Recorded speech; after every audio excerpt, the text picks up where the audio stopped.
Hi YouTube family, I'm going to be jumping right into the sermon recap. And the sermon, it was titled Fervent in Service. I had the most amazing time in church as I always do, but I'll just be jumping into the sermon.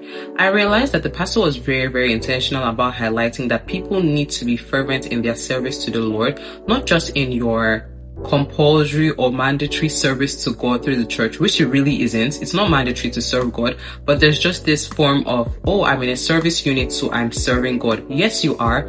But I would say that we need to go an extra mile, which is what the pastor really highlighted, going the extra mile to serve God's people. If we notice in the Bible, the disciples, they were serving so seriously and so diligently with their time, with their resources, with their intellect. They served God's people. I think it's so important that we need to apply this to our daily lives. When I thought about what she was saying, I thought about my life. As I always say, these sermon recaps are just me reiterating what I've learned and how I can apply it into my life. When I thought about how I use my time, how I use my resources, I saw more room to serve God's people, and that's what this entire sermon was about. She had highlighted ways you could serve God's people more intentionally, and the four things that were mentioned: your time, your intellect, your money, and your energy. And I'll be breaking all of this down.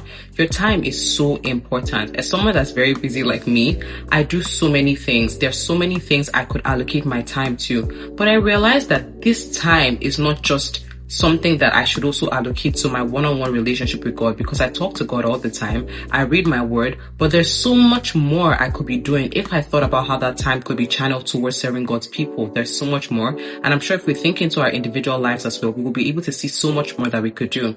Now, intellect.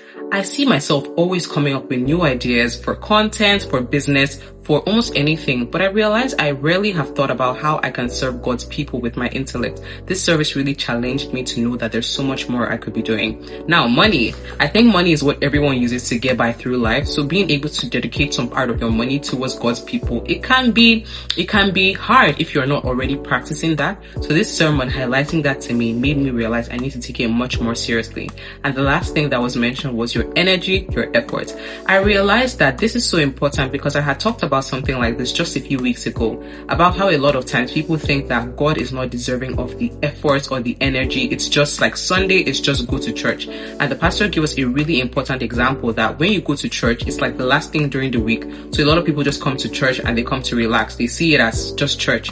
But we have, labored. We have put in so much effort into the circular work we do, basically going to the office, and we work really hard. We give the world our effort, our best energy. But what about God? Does God just get our leftovers? He shouldn't. I thought it was so important that she said this, because a lot of times it's very easy to think that way. It's very easy to think that service to God should just be by the side, but no, it should be a priority. This sermon really challenged me to think, and I really hope that it challenges someone else here to think. That was basically just my reflection, and those are the simple things I just want you guys to take away.